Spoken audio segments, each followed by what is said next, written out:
over to you, Vera. Thank you so much, Selma. Good afternoon, everyone.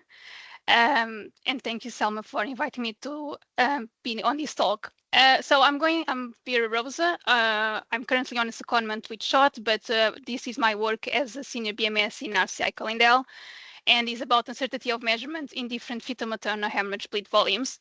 This talk is not going to be a lot of statistic heavy. I'm not an expert on statistical analysis. Thank you for coming to this talk. So let me see if I can. So this was my MSc project.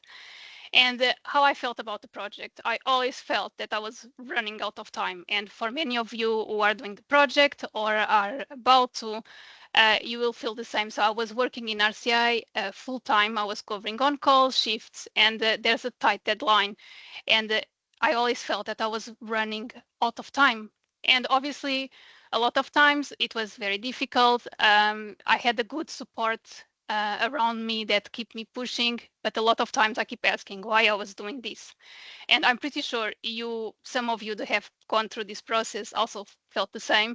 In the end, it is worth it, but it is always very difficult.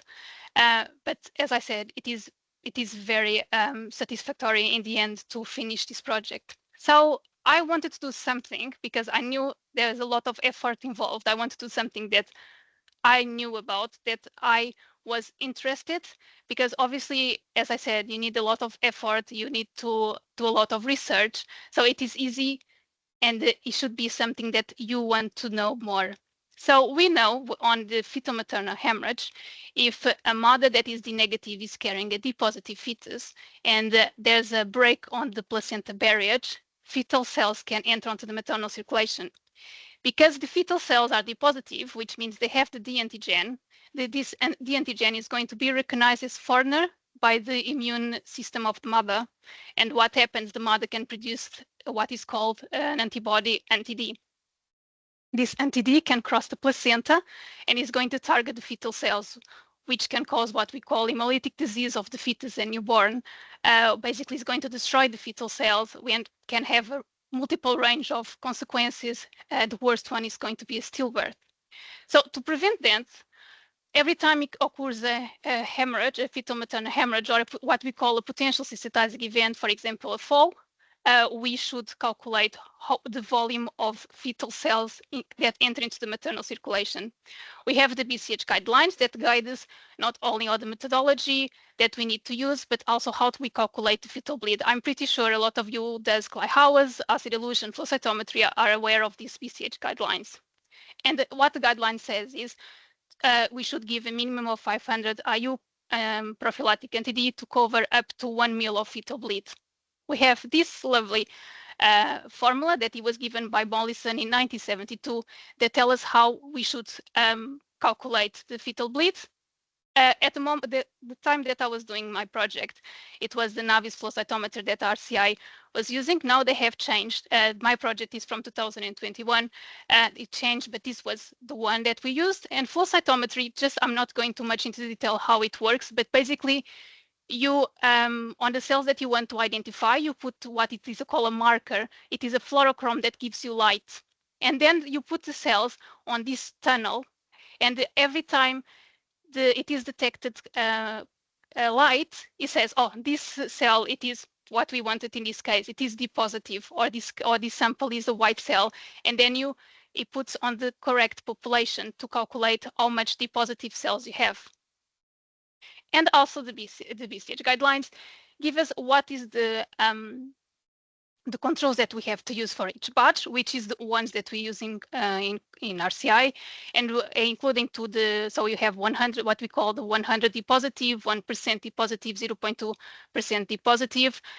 We use a D negative. We also use a inert control. Inert control it doesn't have any color, but if it gives you background fluorescence, it means it's non-specific. So basically, we're telling to the software to not count that light on our fetal bleed. So what we know about uncertainty of measurement. So I'm going to give a very unrealistic case study. So imagine you have a balance, you are weighting yourself, and your weight has an uncertainty of measurement of +5 kilograms. So the 5 kilograms is the doubt that you have on your value. Basically, the certainty of measurement is the doubt, is the interval of results that your measurable result can have. So imagine you measure yourself and 1 week you have 70 kilograms, and so it means that it can be between 65 and 75 kilograms. What happens is the next day, imagine you are doing a diet, let's say, and the next day you have 73 kilograms, which seems that is more than you had the previous week, but actually it is because of the uncertainty of measurement. Obviously, what we want is the uncertainty of measurement has to be as narrow as possible to give the most accurate results. And that has a largely impact on our laboratories. And one of the things that we have to think, it is uncertainty of measurement. We have to assess it, again, calculate it correctly. So if we don't do, we can give inaccurate and irreliable results. We can lead to a misdiagnosis. I'm going to give another unrealistic case. So imagine you have a full blood count, you have a full blood count machine, you are running your samples and one patient, the true hemoglobin is 10. But you have, I'm going to give, is unrealistic, it never happens in the laboratories, but imagine the uncertainty of measurement is 5 grams. So your patient that has 10 kilograms can actually have between 5 and 15. That are the interval of results that you can have. And as you can see, imagine the patient is 10 grams. It is okay for the patient, but it's giving you a result of 6 grams. And the clinicians might start to think, oh, maybe the patient needs transfusion, maybe needs to look at, he needs more tests. And the patient might get transfused, and basically the patient didn't need it. So you can lead to incorrect or unnecessary treatment. And obviously that is going to damage on the reputability of the hospital you work or on the organization you work. It can lead to loss of accreditation. The correct calculation and assessment of the uncertainty of measurement is one of the requirements to be UCAS accredited. So, and the impact that can have on the patients, on your reputability, and on the reputability of the organization and the lab. So, uncertainty of measurement in FMH for RCI. So RCI laboratories are UCAS accredited. The FMH that we do in RCI is UCAS accredited. The department includes 7 different laboratories across the UK. 4 of them perform FMH investigations. That is in Barnsley, it is in Barnsley, Liverpool, Colindale, and Filton. And because we are UCAS accredited, and as I said, assessing the uncertainty of measurement is part of the requirements for accreditation, we have the National Annual Uncertainty of Measurement exercise. It occurs every year, and the samples simulate a 4 ml FMH bleed. Those samples are usually prepared by NHSBT reagents in Liverpool. They produce the samples, sent to each laboratory, and we need to test it a minimum of 10 times for a 7-day period from the date it has been produced. And then each RCI laboratory will report their results, and the uncertainty of measurement is calculated for every laboratory. So that is the current status. So what was not known? So we didn't know if the FMH increases, or it means if the volume of D positive sample cells on the sample increases, if the uncertainty of measurement will also decrease by flow cytometry in RCI. So we didn't know that. So what happens? If it is variable? Imagine with the uncertainty of measurement with 20 mils is higher with 4 mils. The 4 mils is the one that we are currently use. It means we may be giving less quantity that is actually required. So maybe there is a risk of underdosing these patients. And are we assessing, so if it is variable, are we assessing the certainty of measurement with the correct bleed volume, or should we look at the other one?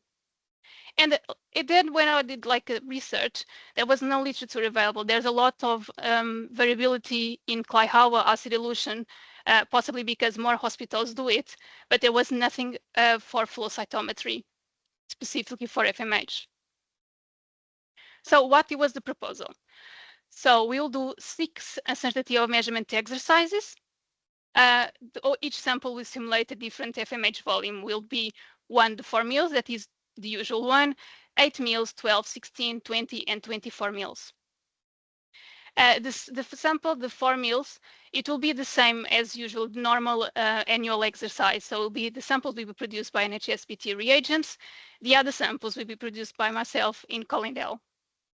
And then I will send, and NHSBT reagents will send the samples for each laboratory to be tested a minimum of 10 times over a 7-day period. And if you get the results, we can analyze and have a successful conclusion. So what was the possible outcomes? We'll not detect any variance, so the uncertainty of measurement will be always the same. So there was no impact. We are doing what we should be doing and just carry on business as usual. If it was detected variance, though, we should see it increases with the uncertainty of increases with the FMH volume. It decreases. Do we need to look at our protocol, at what RCI is doing currently? If, for example, as I said, if the uncertainty of measurement increases with the FMH volume, do we need to do a look back to identify any cases where we advised anti-DE dose that it was not enough for the patient? So that was the possible outcomes. And the starting point, as everything in healthcare, it starts with communication. I had multiple meetings with the RCI National Operations Manager, with the head of labs and the reference laboratory managers from the 4 laboratories that were participating in this project. There's also, I was part of the special advisory group for FMH, which has basically it has representatives of the 4 RCI laboratories, and we get together to look at the processes and how we can improve. And on these discussions is to agree, okay, these laboratories are going to participate in this project, what will be the schedule of the 6 exercises, and how will be communications throughout the project. And then there was that point of the production and uncertainty of measurement samples. As I said, all of the uncertainty of measurement samples before this project were produced by the NHSBT reagents, and the next 5 uncertainty of measurement samples will be produced by me. So I didn't have any experience at all. I have never seen the process. I had no idea. So this required a very good collaboration, and I'm very grateful for all the help it was given by the deputy head of reagents, the BMS reagent specialist that told me, that told me step by step how to produce these samples. Also the reagents customer support manager, because they need to send me anonymized donor cells to produce the uncertainty of measurement samples, and the DTA tubes that we don't keep in RCI. And this was the agreed schedule. So the first exercise is the normal, the 4 mil FMH volume. So it is the normal uncertainty of measurement. Then it was agreed that 2 samples will be sent on the 1st of November for 1 week. 2 weeks after, we will send 2 another samples with different FMH volumes, and then the last one will be in the end of November. So the first exercise happened as normal. When I send the 2 samples together, then I heard I get some feedback from the laboratories. So it is, so just to explain, you can run on the RCI protocol, your FMH protocol, you can run 2 samples at the same time. So if you have 1 uncertainty of measurement samples, you can just test it alongside with the patient and get your results. If you have 2 uncertainty of measurement samples, then you have to do another test, another run. So it was found very difficult. The workload was also increasing. So it was decided, okay, so let's just do for the next 3 uncertainty of measurement exercises, let's just do it 1 sample at a time. So the production of uncertainty of measurement samples, I'm not going to much in detail. It was quite comprehensive, and it took me a long time to understand how to do it. So basically, you receive what is going to be your D negative cells, that is A1 little wash donor anonymized cells. These cells don't have any coagulant, anything. And then we have what is called D positive cells, that is OR1 little a, that is washed anonymized donor cells. And then we have to create a 4% suspension of both. You have to measure the weight of the D negative, and then we translate to volume, and also you have to calculate the volume of D positive. All of this, it was quite comprehensive, the case, and it was to simplify. Reagent just sent me an Excel where they have already incorporated all of the all of the formulas to make it easier. So after I mix the D positive and the D negative cells, and I get accordingly to the FMH volume that I wanted, then I had to create one EDTA tube that will be my control. So I need to test it to confirm that it was the volume that I wanted before separating for the different EDTA tubes that I will dispatch to all of the RCI laboratories. Because I didn't have experience and I put my hands up, it was one of the limitations of this project. It was this step, but because I didn't want to make it to introduce more variables, I always did these samples between 4 a.m. and 9 a.m. on Monday mornings. And then it was also to consider the transport. Obviously, at the beginning of this project, I have to do a risk assessment to understand the risks. And one of the risks was, for example, to Filton, it was quite straightforward. Like the runs in NHSBT, it is twice a day to Filton. So I'll do it on Monday. On Monday morning, the samples would arrive to Filton in the afternoon.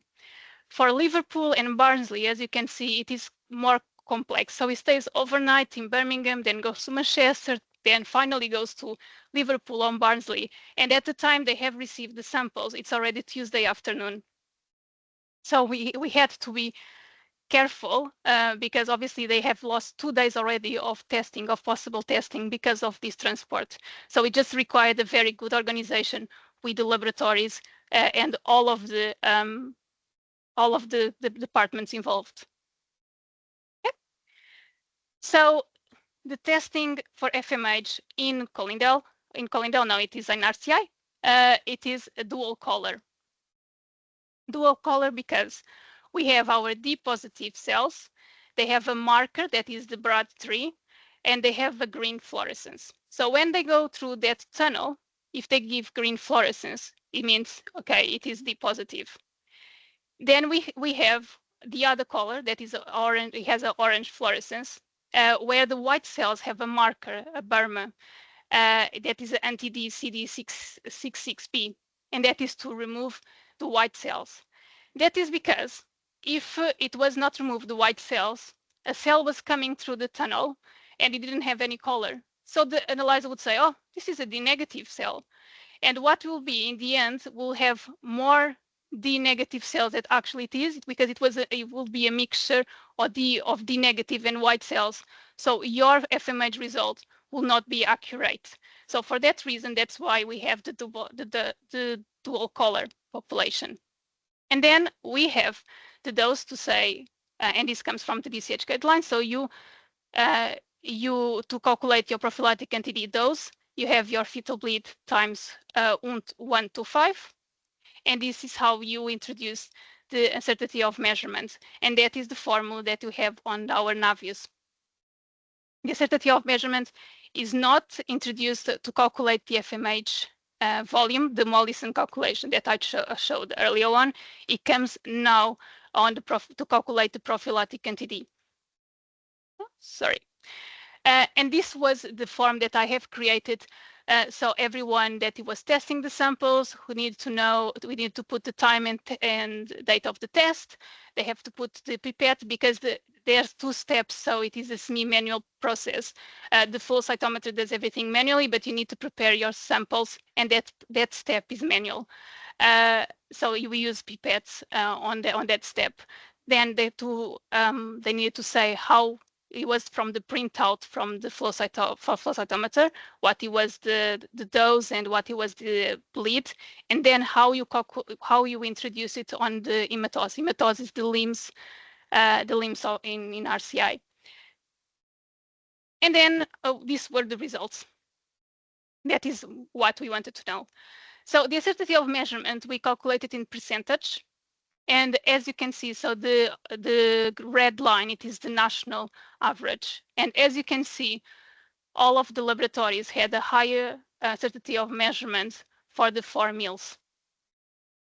Then we looked, maybe we are not, so the FMH is calculated in meals. Maybe the uncertainty of measurement should be on the same unit. So we have also looked at calculating uncertainty of measurement in meals. And you can see the tendency is to increase with the FMH volume, but is in a very erratic way, in an erratic pattern. So in the end, we thought, well, as you can see, the percentage is much more stable. We identified there's no risk of underdose, so maybe keep this way. Maybe the erratic pattern, it was just because it is more sensitive to small variations. But as you can see, for example, we have for the for RCI Liverpool, the yellow line, you can see the uncertainty of measurement on the 70 mils is much higher than 20 and 23. So it is not in a constant way. So we could not really use to predict what is the uncertainty of measurement in mils. So what we did, we kept doing in a percentage. And then we looked, okay, so it looks that uncertainty of measurement in percentage decreases with the FMH volume, but does it really? So we looked at the range of results, the variability in percentage for that simulated FMH volume. But as you can see, the 4 mils and the 20 mils, even though they have different uncertainty of measurements, they have the same variability. So in fact, the difference, the variability, it is the same. It doesn't really change. It's an artifact. And then I had to do something. So I have to check if the populations were following a normal distribution. That is because I calculated the average, the standard deviation, the coefficient variation, the uncertainty of measurement, and all of that. It presupposes that the population follows a normal distribution. So I needed to make I had to make the calculations and see. So we have done it in, I have done it in two ways. So first one, it was a graph. So I use Excel functions.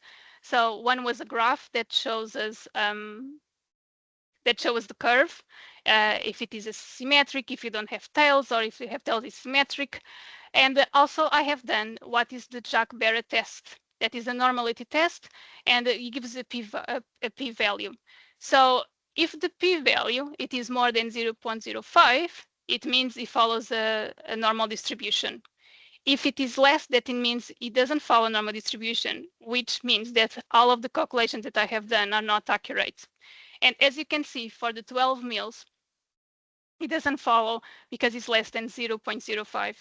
So what I have done, I have done the same test for each individual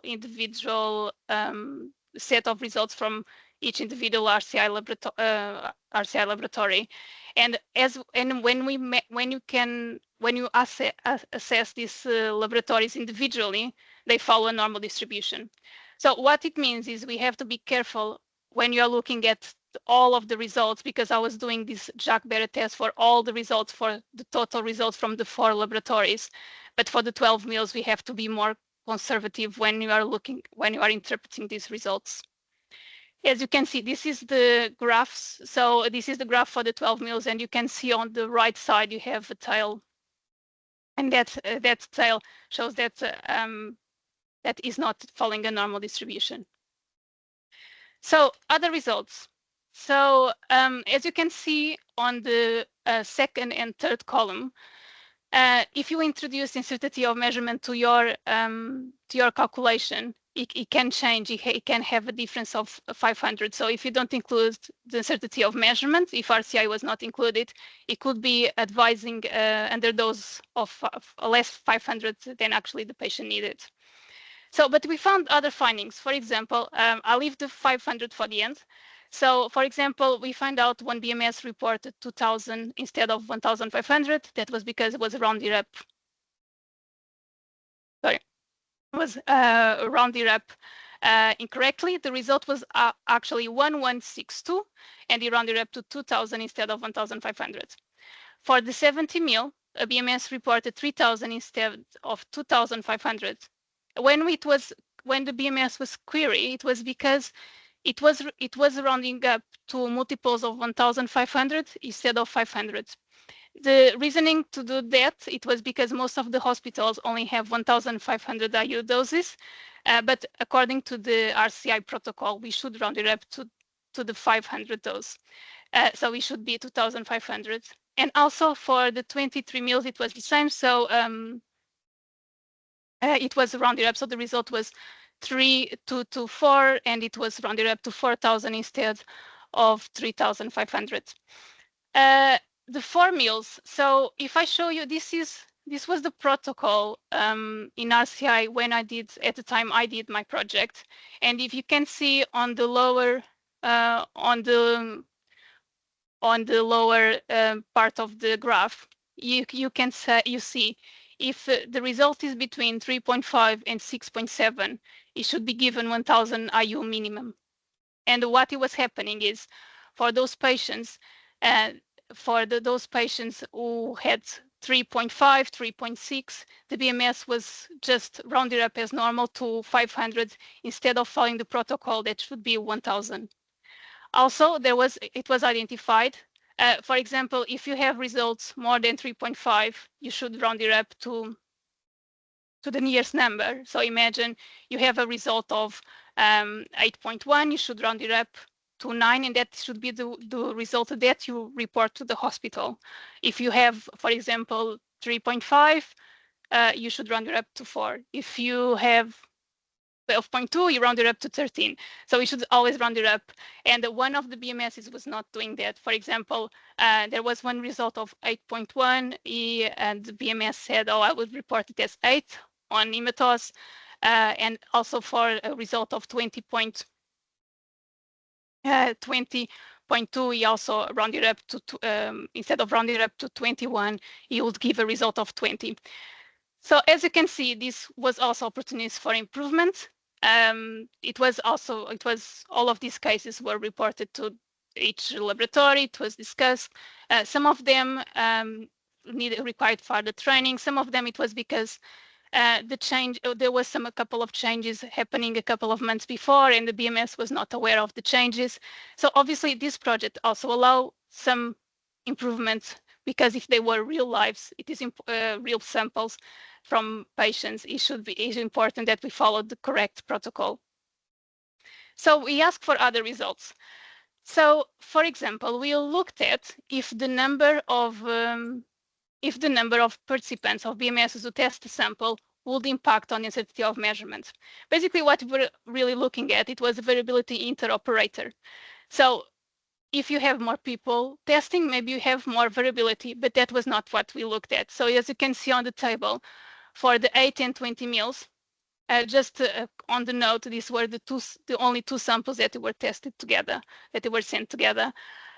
So we had more BMSs participating, and we have uncertainty of measurement of 4%, which is not the highest. So the highest is the 4 meals, and we didn't have not the highest or the lowest number.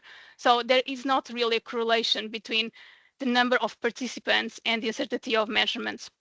We also, part of the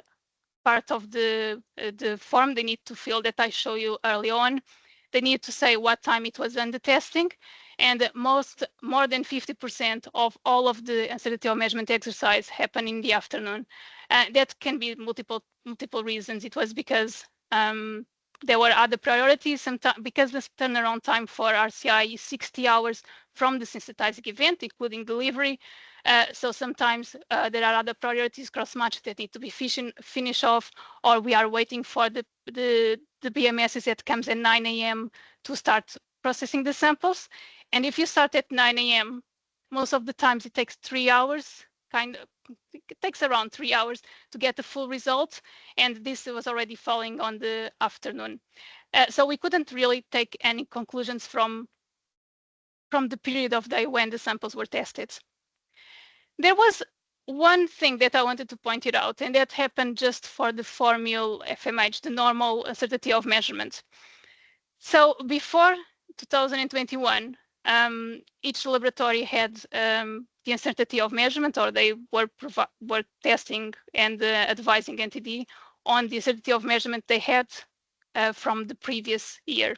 So as you can see, Barnsley, Colindale, Liverpool were running the FMH with a 7%. So on that formula that I was saying, it was part of the flow cytometer, they have 7.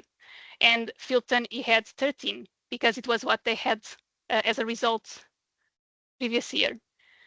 So what happened when we did the test in 2021, the normal 4 meals FMH uncertainty of measurement exercise?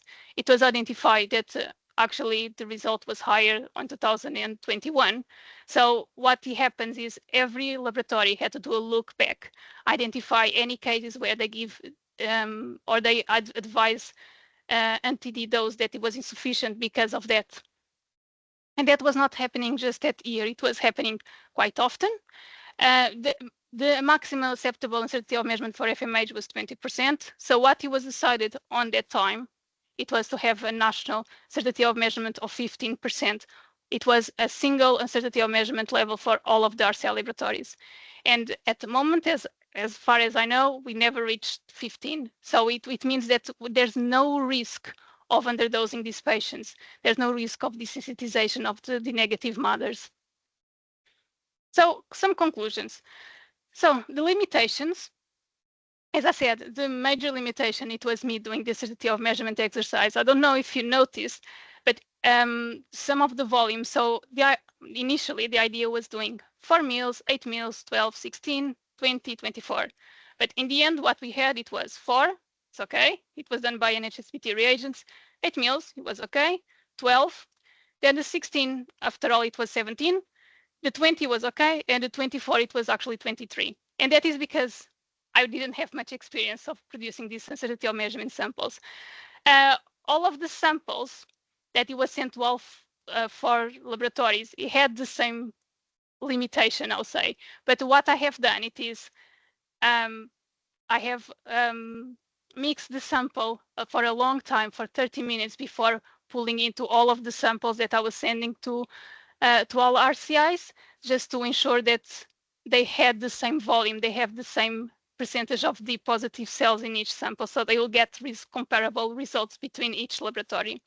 There were no variables included. As you can see, I'm coming to the end of my presentation, and I have not created this uncertainty of measurement exercise from scratch. I just follow what was done before. I just changed the volume of the D positive cells that was in the samples. So there were variables that were not included that I haven't looked at, like equipment, which pipettes people used, if they had different uncertainty of measurements. I have looked at interoperated, but didn't really found any conclusions from that. So there was some variables that perhaps it could have been included, but were not. If this project filled the knowledge gaps, so in the end, we found out the certainty of measurement in percentage decreases with the FMH volume, and increases or seems to have a tendency to increase in meals, even though it is in a very erratic way. So we are using the percentage, and that is the correct one. And obviously, the inter and intra-variability between laboratories, it was the highest at the 4 meals, and that was the sample that we're using or have been using to assess the uncertainty of measurement, and that should be what we should use and should carry on like that. So I just want to give a big thanks. Obviously, this project, it was a collaboration of 4 laboratories, and you can imagine they are spread out through the country. So I couldn't be there saying, you need to test the sample, you need to test the sample. So I really appreciate all the work that all of the 4 RCL laboratories did, all the BMS that test the samples, that answer my emails, my phone calls. It couldn't have been done without them. A very special thank you to the RCI Nationals Operation Manager, Sarah Thompson, because she supported this project since the beginning, and without her, this shouldn't have come to an end, or at least at a successful end. And also to the deputy head of reagents.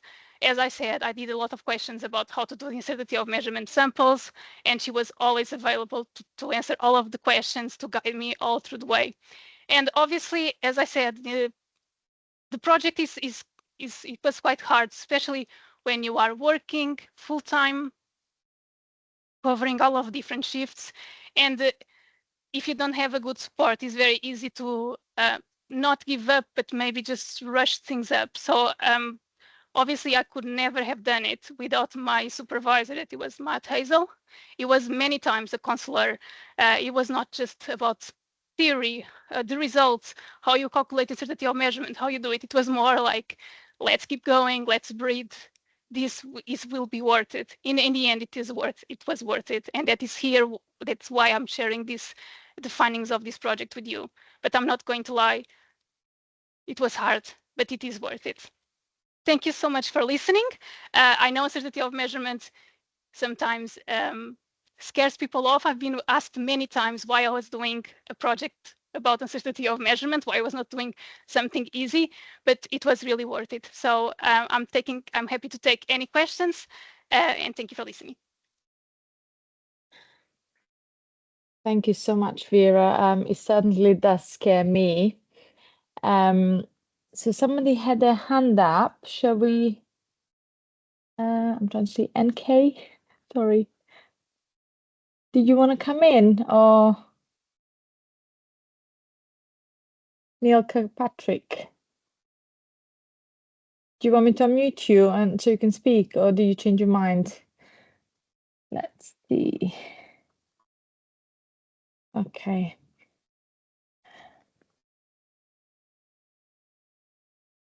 Oh, can you raise your hand again so I can unmute you, please, so you can come on top?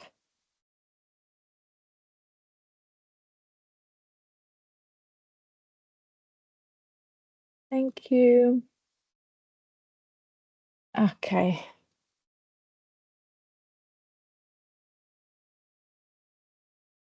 You can unmute yourself now. But yeah, 2 questions, so I don't mind saying them aloud. Why was the 4 ml volume initially selected to do the UOM assessment? Hi, Neil. So it was because the 4 ml, according to the BCH guidelines, the 4 ml is the maximum volume for the standard dose of 500 IU. So that is the clinical significant volume. That's why it was selected. More than 4 ml, it should require more prophylactic NTD, more than the standard dose of 500. So that's why we selected the 4 ml. And the second question? Yeah, it's just if the UOM can also be that you done could be applied to other test samples like solid organ transplants. So yes, so we do solid organ transplants, even though it is out of scope, just because on the FMH, the Mollison calculation, it has fetal cells. Can I stop sharing? Sorry, it's okay to stop sharing. He considered that you have fetal cells, and the fetal cells are denser than the normal adult cells. And we don't change that protocol when you are testing samples from solid organ transplants or when a patient had received D positive platelets, for example. So we still include the same protocol, so the uncertainty of measurement doesn't change. Obviously, those samples need to be tested under concession, and they need to be discussed with the NHSPT consultant on call to ensure that the dose that we are advising, if they agree with the dose that we are advising, because obviously they are out of scope. Thank you. Thank you. Perfect.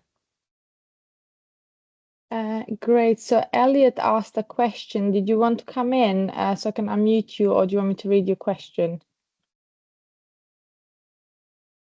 If you don't put your hand up, then I will read your question.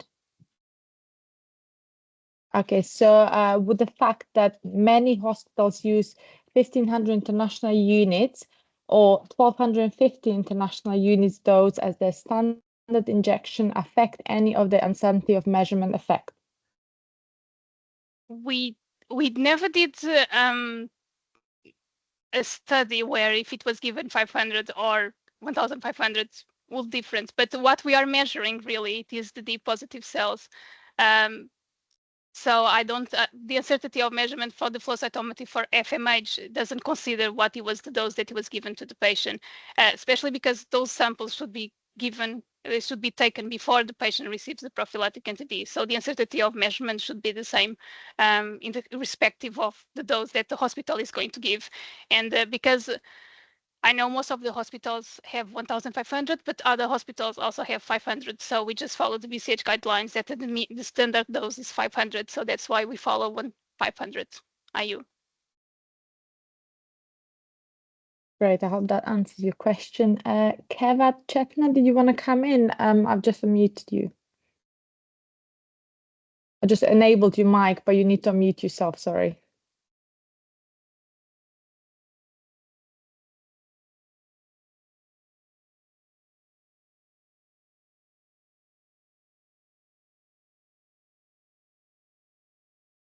Kevat, just unmute yourself, please, and ask your question.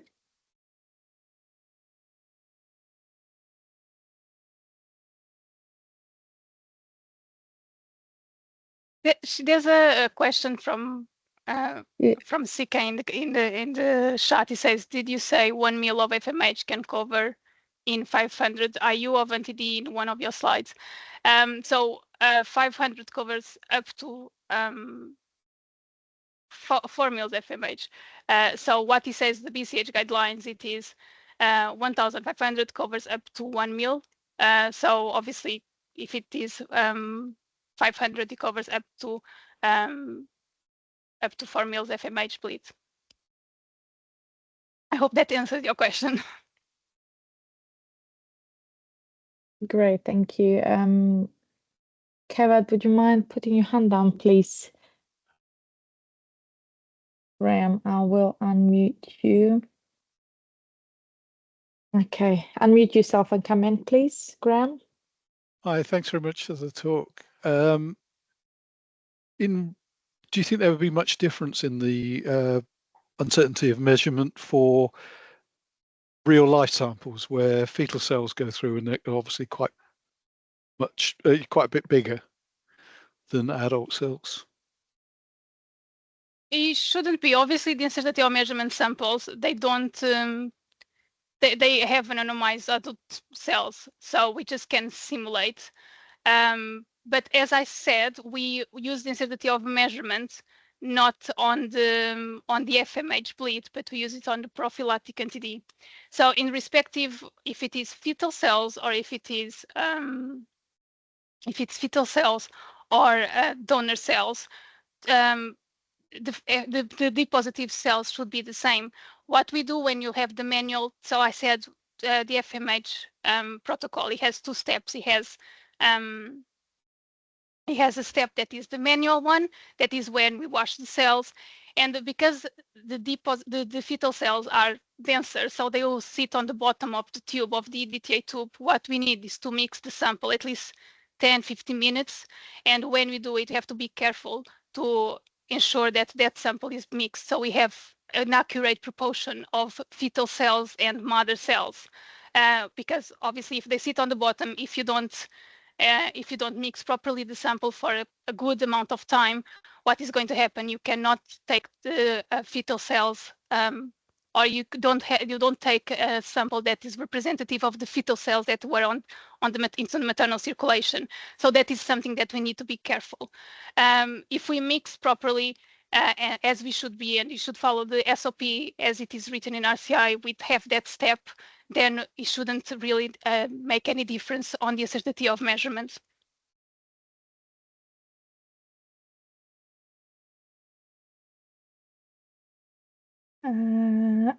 Claire. Okay, unmute yourself, please. Hello, thank you for taking my question. Graham has just asked virtually the same question that I did put into the chat about using RHD positive cord cells or adult cells used in the simulated samples. I actually work for UK NECRAS Haematology and Transfusion. So I suppose my question would be, well, our EQA samples are produced using a proportion of fetal cells to adult cells to produce a simulated bleed volume. And I think one of the reasons for that is because we have to cater for an international audience that uses an antihemoglobin F marker when they do their flow cytometry. But I mean, I wonder if using maybe some of the UK NECRAS reports for the various FMH exercises over the years might have contributed to the outcome of your study? We didn't use cord samples because so it is quite difficult sometimes for RCI to get hold of those cord samples, so, especially because we went D positive, and it is difficult, and then especially because these were exercises that I was doing so the 5 exercises. So the 4 meals, it was done in the end of September, and the other ones, it was done in November. It was difficult to ensure that I would get a cord sample, because obviously we need the baby to born, and it was difficult to get those samples. One of the things that could be interesting to do, because as you say, NECWAS use cord cells, it will be maybe use those samples to include on the uncertainty of measurement exercise. It will be something that the NECWAS could, or RCI could collaborate and maybe do like a comparative exercise between the NECWAS sample, if the NECWAS sample is simulating the 4 meals, and the one that is using the normal one, the adult anonymized donor cells, and see if actually you get the same result or not. I think that will be quite interesting. Yeah, I agree. That would be nice, quite a nice collaboration. Yeah, I think so, because it is, as I said, it is difficult. Even there are other tests that serological tests that requires cord cells, and sometimes it is difficult. We don't have the cord cells, so it is difficult to schedule, because we don't know when a D positive baby is going to give a cord sample to us for test. So it's sometimes we are weeks without any cord samples in the lab. But yes, it will be definitely something that I would consider to compare the results and see if you are getting the correct one. Because as I said, out of scope, we do solid organ transplants that only have D positive adult cells. But obviously those are not, it's out of scope, and it is not very common, or as common as FMH, and the FMH have fetal cells. So I think it will be very interesting to see a comparison between both samples. Thank you so much, Claire. We have a question from Gemma Cable. Did you detect any bias in the results? You might expect the mean of each set of results to be at 4 mils, 8 mils, etc. Was that the case? Sorry, can you read again? Sorry. Did you detect any bias in the results? You might expect the mean of each set of results to be at 4 mils, 8 mils, etc. Was that the case? What it was noticed, it is those samples that you were sent together. So it was the 8 mil and 20 mil, they were sent together, and they should run different in different runs. And what was happening, as I said, the protocol lets you run 2 samples at a time. So what was happening is those samples were being tested at the same time. So the conditions, any variability that could happen, it was the same for both samples. It is if we see the pattern of increasing or decreasing uncertainty of measurement for all of the laboratories is the same when you compare the 8 and 20 mils in different levels, because obviously they have different D positive cells, but you can see those samples were reflecting the same environment they had been tested. And when we identified that, we actually mentioned to the laboratories, it was even before we agreed on a different schedule, that those samples were meant and are meant to be tested in different runs to reflect different environments, or different, because it was exactly at the same time. Yeah, I hope that answered your question. Thank you.